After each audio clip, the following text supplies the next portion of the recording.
Hi, you're watching Lutes&Dice, and welcome back to another episode of Dungeon Masters Roundtable with three lovely gentlemen. Today's question is, what moment, game, or session in your DMing career are you really proud of? Alternatively, tell us a really cool story from your games. Let's introduce ourselves. Fred. Hi, my name is Fred Wheeler. I run the How to D&D YouTube channel. I'm on Facebook and on Twitter, and I talk about Dungeons and Dragons basically. Okay, Denny. Hi there, my name is Teni Dicely. I run the Dicely D&D channel. It's got branches of a podcast called Speak Dicely, a live campaign on Twitch called Play Dicely, and we've got introductory videos on how to play Dungeons and Dragons 5th edition on my YouTube channel, Dicely D&D. And follow me on the social media. Great. Mr. No Fun Allowed. How's it going? No Fun Allowed here, and contrary to my name, I sometimes allow fun, but not always. I cover D&D and other tabletop role-playing games. Recently been diving a lot into the OSR.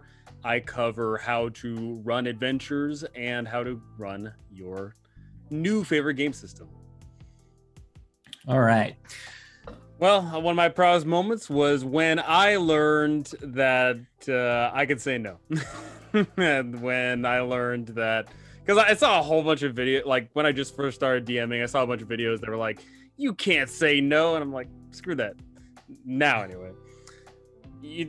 I live by 5 degrees of success. You can say flat out no. You can say no, but you can say just roll for it. You can say yes or you could just say yes.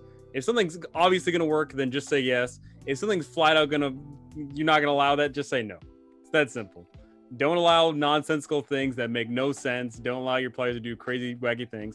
And at the same time, if your players are guaranteed to succeed no matter what, then just say yes. Screw it. Get the game rolling. I totally follow that, yeah. So yeah, when I learned those 5 degrees of success and or just not allowing things, then my DMing career got a lot better. That was extremely brief. It is all right. Point. It is. I've tried to point this out to you. Trevor is to the point. He gets his message across very, very quickly, and actually doesn't have to say anything more. I've discovered. Okay. Yeah. Thanks, Trevor. That was thrilling. No problem. Okay. Fred, let's go with you. Sure. I'll give you 2 things I'm proud of. I'm going to be pretty quick. First one, I decided to do a one-shot, and I called it X-Files Dungeons and Dragons, which was really a combination of Dungeons and Dragons tropes and UFO abduction movies and Warhammer 40k, because I had a Necron army that basically I made a whole lot of Arnold Schwarzenegger's miniatures. I want to believe. Yes, so I had to use them somehow, and so I decided I would put them into a game. And I mean, I wouldn't say that this is like a masterpiece on my part, but the response to the players, I had 13 people show up. I'm like, what? I'm running a public game. I can't deal with 13 people. I've got to deal with this. And when I told them at the 13. end, when we just finished up, because I didn't run with 13, I said, no, you guys are going to break off and find another dungeon master. When I finished up and I said, this is a one shot, and said, what? There's not more? We want more. And I'm like, there is no more. That is it. That is one of my proudest moments where I actually made something which I thought was very, very cliche, but they took it on and lapped it up and really enjoyed it. And I mean, cow abductions and lights on the hill, that's your standard sort of stuff, but it seemed to work. I don't know why, but I'm glad it did. But that's not as important as the time that I was really proud of my players. Rather than myself, I was running a campaign. It was basically a battle with the undead, and they were finally going to face off against the undead lord, who had his own zombie dragon, and they had their own flying ship, and the climactic battle took place. And for whatever reason, I don't know what was going on in their minds. For those of you who don't know, this was Dungeons and Dragons 4E. So you can click off now if you don't want to hear the story. But trust me, it's worth sticking around. Basically, the dragon comes in, does its breath weapon, and I'm thinking, okay, all hell's going to break loose. Let's see how they go. They've got weapons on the ship they can shoot at the dragon. And somehow it started with just one and translated to the rest of the other players. They all went completely suicidal and crazy. One of them leapt off the ship onto the dragon and wound up digging its sword in there, hanging on for dear life. And I was like, oh gosh, okay, all right, I can deal with this. The mechanics for Dungeons and Dragons 5, you don't really allow for this, but I will figure it out. There's got to be a skill check I can make. But what happened next was crazier because they all jumped off the ship, just about every single one of them. There's only one person left on the ship, and I'm like, what are you guys doing? And they're trying to jump from the ship to the dragon, and it's flying around, and I'm like, oh God, what's going to happen? We're quite high up. What's going to happen? Not all of them made it. Some of them fell. So, some of them got to the dragon and then fell off the dragon after. Some of them completely missed because they were shit at jumping. Absolutely awful. So I'm like, I've got people on a dragon fighting this undead lord, and there's people falling off dragons. What's going to happen? Thank God one of the players decided that they would actually stay with the ship and would fly down and try to scoop up some of the ones that were falling. But not everybody got scooped up, of course. So we really had, I would say, skydiving in Dungeons and Dragons, okay? This is definitely a battle of skydiving. I feel like that's what it was. The undead lord didn't make it. Apparently, two of them managed to stay on the dragon, running around all over the wings and all over in the body and the tail and fighting him the whole time, which was crazy stuff. Some players managed to get onto the dragon and saw that somebody had tried to jump across, didn't make it, and they were falling, and the ship was having trouble getting down there, and he decided, Fred, I'm going to jump off the dragon and tuck in really tight, and I'm going to dive as fast as I can towards the other player character, and I'm going to catch up to them and try and grab hold of them because I have this special ability that allows me to fly. And I'm like, oh my God, here we go. Oh no, now they're diving after each other. So it really went completely nuts and crazy. I've never seen a game as that crazy as that. Some Avengers stuff. Yeah, and I can assure you, not everybody lived. Not everybody lived. We were playing at a high level, so they did figure out how to get them back. But yes, there were some splats in this one, for sure. Definitely there was some splats. Not everybody was saved. This is, I would say, an example of when your player characters are just the perfect players. You know, it's very hard to actually get players who really are invested in the story, and they will do whatever they can with their character, no matter what the consequences are. And that was the one time when I they were, I mean, even though it was crazy stuff and hard to manage, they did exactly the sort of thing that a dungeon master wants to actually happen. So I am so proud that they did that. Cool. So you reminded me of 3 more stories, which I'm not going to tell. I'm not. Another day. Just letting you know. There's more to come. By the way, I was terrified by X-Files as a kid. I thought it was a horror series. There was an empty hospital in one episode. I don't remember what it was, but because of that episode, I was always terrified of hospitals.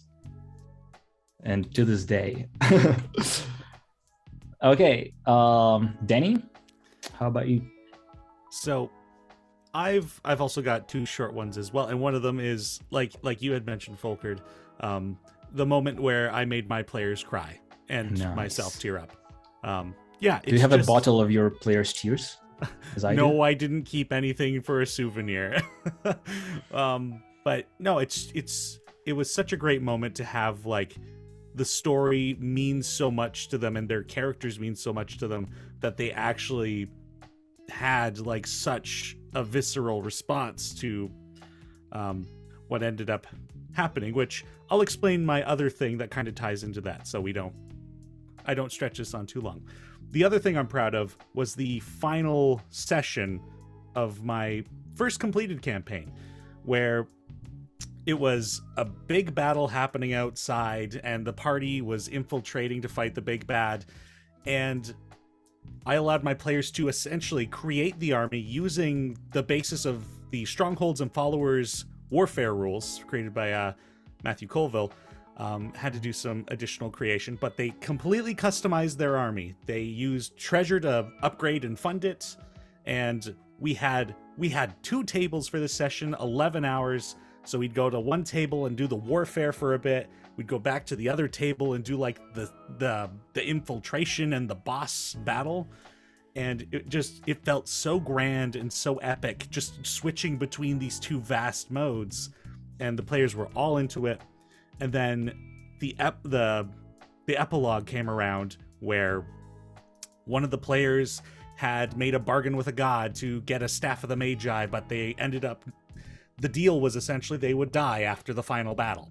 So that was essentially where all the crying came in, where they were saying their final goodbyes, and everyone was just like, oh, she's gonna die. Our characters don't know it, but we know it. And then we described everybody living their lives, people passing on, and just the legacies they'd created. And then one of the characters discovered that he was the nephew of one of the player characters, and they never knew. And it all sounds like fan service, but there was logic behind it all, and I'm just a complex spider web of in my DM brain.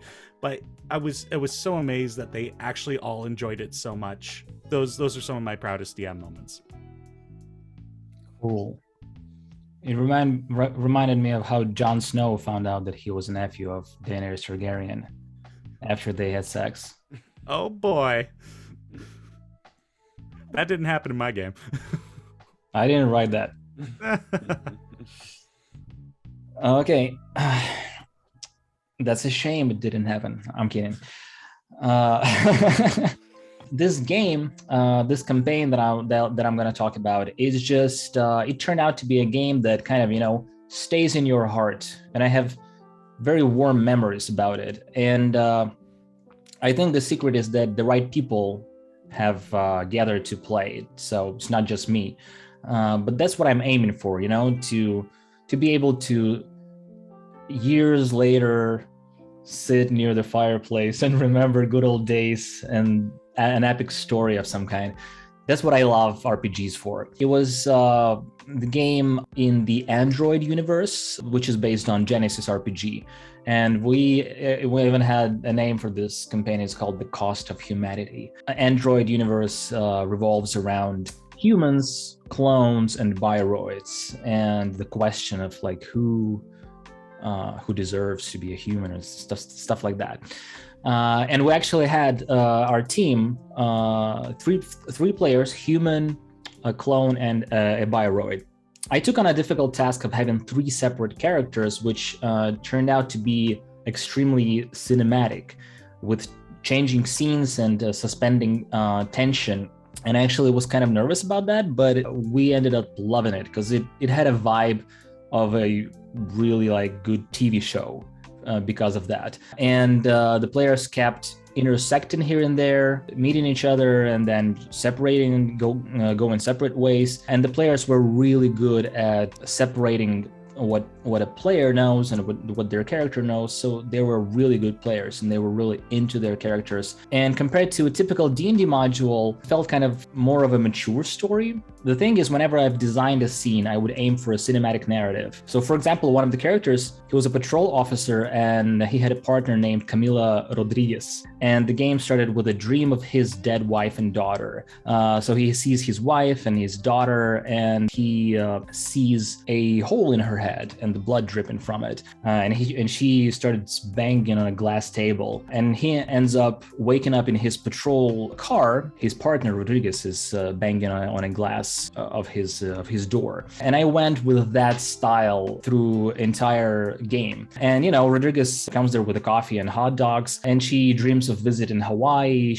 In this game, for some reason, because of this had a real life tone, for some reason I ended up creating really sympathetic NPCs. I kind of felt them. The moment when I came up with this dialogue in the car, when I came up with her looking at a photograph of a Hawaii, I thought she's gonna die. I wanted my players to actually fall in love with her and then kill her in the end. And I kind of envisioned the final moment of this campaign. Players kind of destroy the evil corporation and they finally flee from the city or something, and they end up in Hawaii burying Rodriguez there. I wanted to have this emotional moment and sort of the credits roll. But the players ended up liking her so much, and they sensed my murderous vibes because they always placed her in danger. They always protected her. They actually ended up threatening me. If you harm Rodriguez, we're gonna tie you up and beat you. This is sort of the moment that I'm proud of, because this NPC was so alive, and whenever I was role-playing her, I actually kind of felt like her, and the players really noticed that, and they almost got chills of how cool it was, because I never do that so well in D&D for some reason. Another really cool moment, which I'm sort of proud of, is when I made my players cry. Because it was the first game, I'll literally cry, the first game where me and my players actually teared up. And I kind of envied when I watched Critical Role, that I actually didn't watch all of it, because I mean, who the hell has time for that?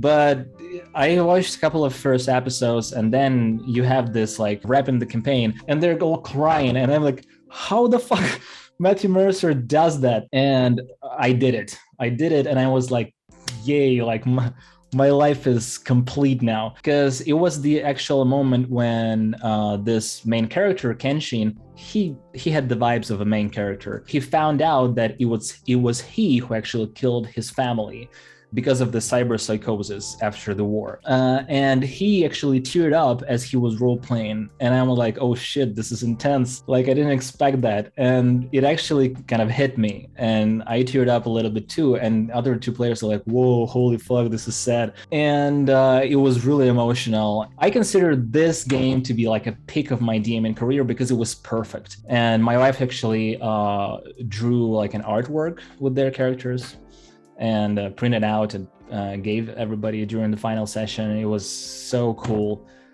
Yeah, so that's it. That's my story. All right, so does anybody have anything to add? Maybe ask me to tell another story. Okay. Okay, thank you so much for sharing your stories, and thanks to everyone who survived until the end of this video. We'll see you next time. Take care.